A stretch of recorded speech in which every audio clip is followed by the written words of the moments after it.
बोलिए श्री गुरु जम्बेश्वर भगवान की जय, विष्णु भगवान की जय। सभी सज्जनों को राम राम। आइए आज का पाठ शुरू करते हैं गुरु महाराज की कृपा से। ओम जय माँ सूता रेन बिहावे बरते बिंबा बारू चंद बिलाजे सुर बिलाजे लाजे धरत गेणारू पवना पानी ये पण लाजे लाजे बणी 18 बारू सबत पताल फुनिंदा लाजे लाजे सागर कारू जम्बू दीप का लोहिया लाजे लाजे धवली धारू सिद्ध साधक मुनिजन लाजे लाजे सृजन हारू 70 लाख 80 पर जपा भले ने आवे तारू। व्याख्या। ओम जय माँ सूता रेण बिहावे। हे शिष्य, मैं इस कोमल बिछोने की भेंट स्वीकार नहीं करता, क्योंकि यदि मैं इस बिछोने पर शयन कर रात्रि व्यतीत करूं तो दिन निकलना असंभव है। वास्तव में ब्रह्मांड की संपूर्ण शक्तियां परमात्मा से शक्ति लेकर कार्य करती हैं, अथवा यह भी कह सकते हैं कि परमात्मा की शक्ति के बिना अन्य शक्तियां व्यर्थ हो जाती हैं। श्री जम्बेश्वर भगवान ने परम तत्व को लेकर इस बात को कहा, अतः यदि परम तत्व परमात्मा शयन कर ले तो ब्रह्मांड की संपूर्ण शक्तियां व पदार्थ अपने कारण में लीन हो जाएंगे, तथा जब कारण में लीन हो जाएंगे तो दृश्यमान ब्रह्मांड का अस्तित्व ही समाप्त परिवर्तित हो जाएगा। इसी बात को लेकर श्री जम्बेश्वर भगवान ने आगे कहा कि यदि मैं शयन करूं तो चंद भी लाजे सुर भी लाजे लाजे धवली दारू। तो चंद्रमा सूर्य धरती व आकाश लय कारण अवस्था को प्राप्त हो जाएंगे, तथा पवन जल 18 भार वनस्पति वृक्ष आदि भी अभाव रूप लय हो जाएंगे, और हमारे सोने पर अतल वितल तलातल आदि 7 पताल शेष नाग व विश्व का धारक खारा समुद्र लय कारण रूप हो जाएंगे। जम्बू द्वीप का लोहिया लाजे।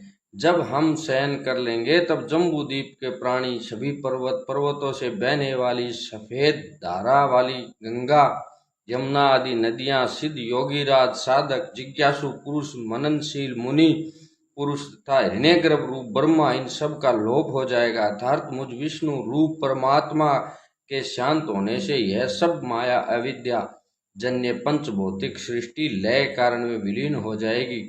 70 लाख 80 पर जपा भले न आवे तारू। 70 लाख को 80 बार गुणने से 56 करोड़ होता है।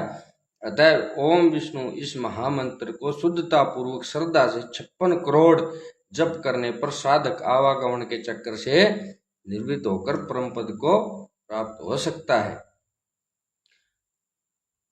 दूर देश का एक संत श्री जम्बेश्वर भगवान की ज्ञान की बातें श्रवण कर उनके भगवान के दर्शन करने के लिए बीकानेर राज्य का मार्ग पूछता हुआ समराथल के समीप धूपालिया नामक गांव में प्रवेश किया।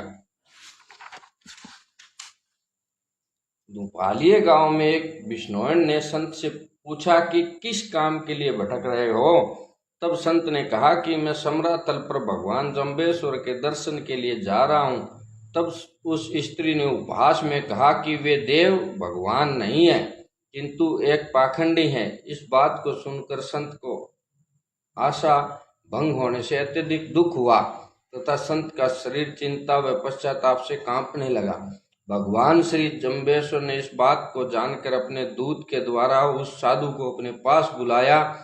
समराथल पर जाकर उस संत ने श्री देव को प्रणाम किया। वह उनकी आज्ञा लेकर समीप बैठ गया। श्री जम्बेश्वर भगवान ने संत से पूछा कि पश्चाताप व चिंता में कैसे डूब गए। तब उस संत ने कहा कि उस स्त्री के मुख से आपको पाखंडी सुना था।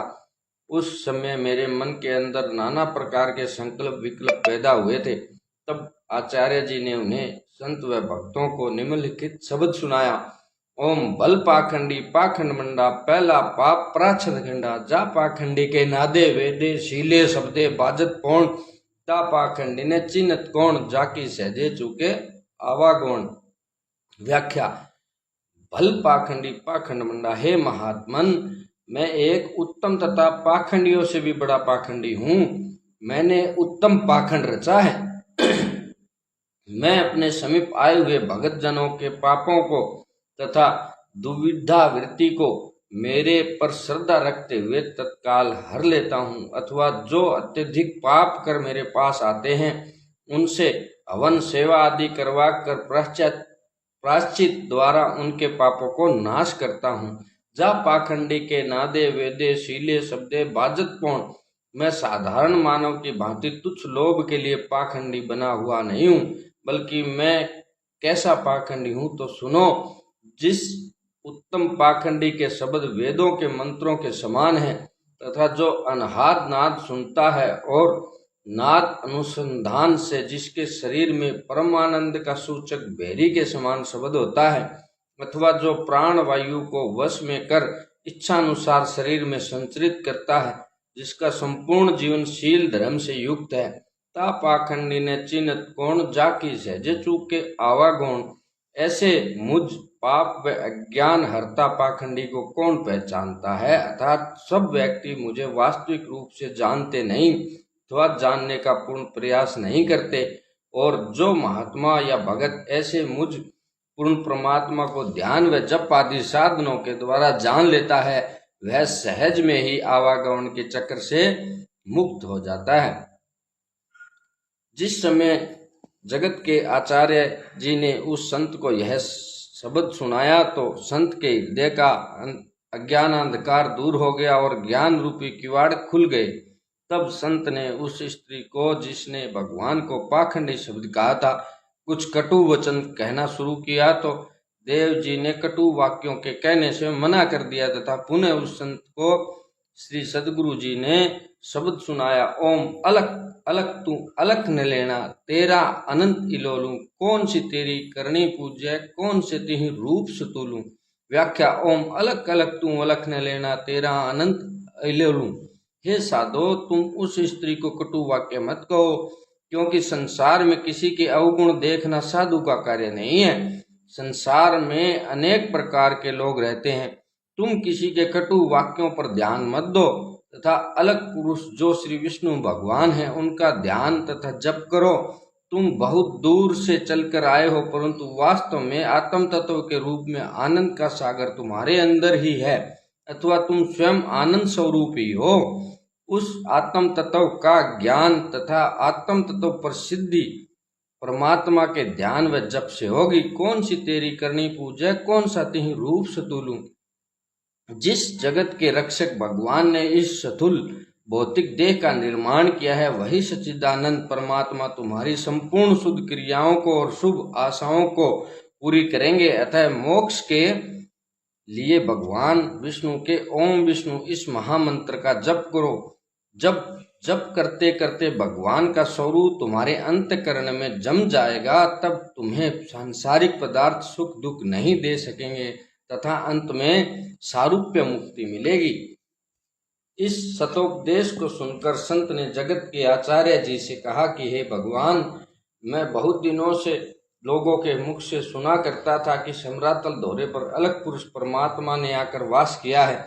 आज आपके दर्शन पाकर और आपके सत्य धर्म रूपी उपदेश को स्मरण कर कृतार्थ हुआ। अब मेरे मन के संशय निवृत्त हो गए तथा मुक्ति में भी संदेह नहीं रहा। तब श्री देव जी ने कहा कि अच्छा हुआ जो तुम ज्ञान पिपासु होकर हमारे पास आए। मनुष्य का दृढ़ निश्चय ही फला करता है। हे महात्मन, आगे से किसी पुरुष को अयोग्य शब्द न कहना। तदुपरांत संत ने नमस्कार कर विदा ली। एक समय श्री बिश्नोई धर्म प्रवर्तक आचार्य के निकट जाट व जोगी आदि बहुत से मनुष्यों की जमात सतोपदेश सुनने की इच्छा से एकत्रित हुए तथा प्रश्न किया कि हे देव, संतों की कृपा व हरि भजन से काम क्रोध आदि दुष्ट दोषों की निवृत्ति हो सकती है और उसी समय मानव को शाश्वत शांति मिल सकती है। आज हम आपके समीप सतोपदेश रूपी वैदिक ज्ञान प्राप्ति के लिए ही उपस्थित हुए हैं, अतः कृपा कर ज्ञान का उपदेश करें। तब श्री देव जी ने शब्द सुनाया, ओम जो नर घोड़े चढ़ पाग न बांधे, ताकि करनी को न विचारूं, सुचियारा होइसी आन मिलसी, करड़ा दोज खारूं, जीवतड़े को रिजक ने मेटू, मुआ पर हथ सारूं, हाथ न धोए पग न पखाड़े, नहीं सुधी गिवारूं, मैं पह राजासू कोल जलियो, न हर सिंह नर काजू, जुग अनंत अनंत बरत्या में शून्य मंडल का राजू। व्याख्या, जो नर घोड़े चढ़ पाग न बांधे। जो व्यक्ति घोड़े पर चढ़ता है परंतु पागड़े नहीं बांधता अथवा सिर पर पगड़ी नहीं बांधता, वह कभी भी गिरकर चोट खा सकता है अथवा पगड़ी के बिना घोड़े पर सज कर चढ़ना विशेष शोभा भी नहीं देता। इसी प्रकार जो व्यक्ति इंद्रिया रूपी अश्वों घोड़ों पर आरूढ़ रहते हैं किंतु विषयों के संयोग से इंद्रियों को निर्वृत्त कर मस्तक भाल में ब्रह्मचार्य रूपी पाग नहीं बांधता अथवा धर्म पूर्वक अपनी इंद्रियों को वश में नहीं रखता, उसके कर्तव्य कर्मों का कौन विचार कर सकता है। अर्थात ऐसा व्यक्ति अपने लक्ष्य को प्राप्त नहीं कर सकता। सुचियारा होयसी आय मिलसी, जो स्नान ध्यान जप आदि के द्वारा बाहर और भीतर से पवित्र हो चुके हैं, वे मेरे सतोपदेश ग्रहण कर मुक्ति को प्राप्त होंगे। तथा जो पुरुष अज्ञानी अहंकारी व पामर हैं, वे अभिमान वश होकर घोर नरक को प्राप्त होंगे। जीवित डे को रिजक ने मेटू हुआ पर हथ सारू, जो पाप कर्म करते हुए भी संसार में सुखी धनवान व पुत्रवान देखे जाते हैं, उनके बारे में श्री देव जी ने कहा कि ये पापी लोग पहले जन्म के किए हुए शुभ कर्मों का फल भोग रहे हैं, अतः मैं इनके ऐश्वर्य को छीनता नहीं, परंतु जब इन लोगों के सभी पुण्य समाप्त हो जाएंगे तब मैं काल रूप होकर इन सब की खबर लेता हूँ। अथवा जो मेरे अनन्य भगत हैं उनका जीवित समय योगक्षेम पालन पोषण मैं ही करता हूँ और देह त्याग के पश्चात विदेह मुक्ति देता हूँ। हाथ न धोवे पग न पखाड़े, नहीं सुधी बुद्धि गिवारू, मैं पह राजा सु कोल जय लियो। किसी किसी प्राचीन प्रतिलिपि में यह अधिक पाठ मिलता है। नाहर सिंह नर काजू, जो हाथ नहीं धोते तथा पैर नहीं पखालते, साफ नहीं करते, ऐसे अशुद्ध अहंकारी पुरुषों को हिरण्यकश्यप के समान समझकर मैं भयंकर रूप धारण कर विनाश करता हूँ। तथा जो शील संतोष धारण कर शुद्धता पूर्वक जीवन यापन करते हैं, उनको प्रहलाद के समान समझकर बड़े प्रेम से उनका पालन करता हूँ तथा अंत में उत्तम गति प्रदान करता हूँ। जुग अनंत अनंत बरत्या, इसी प्रकार मेरे को धर्म की रक्षा करते हुए अनंत युग बीत गए हैं। मैं शून्य मंडल का राजू, मैं बैकुंठ का स्वामी विष्णु भगवान का अवतार हूँ तथा मैं शुद्ध ब्रह्मा अज्ञान से परे हूँ और प्राणी मात्र के कार्यों को साक्षी रूप से देखता हूँ, अतः सबका अध्यक्ष व राजा हूँ। तब एक योगी जोगी ने श्री आचार्य जी से कहा कि हे देव गुरुदेव, मैं भी जोगी हूँ और जिस गुरु से मूंड मुंडवा कर दीक्षा ली है वे भी पूरे गुरु हैं। अधिक विवेक वैराग्य आदि साधन तो नहीं करता, तथापि थोड़ी बहुत ईश्वर की आराधना कर लेता हूँ और मूछ दाढ़ी के बालों को कटवाए रखता हूँ। तब श्री देव जी ने शब्द सुनाया जो कल पाठ करेंगे। बोलिए श्री गुरु जम्बेश्वर भगवान की जय। हरिओम तत्सत।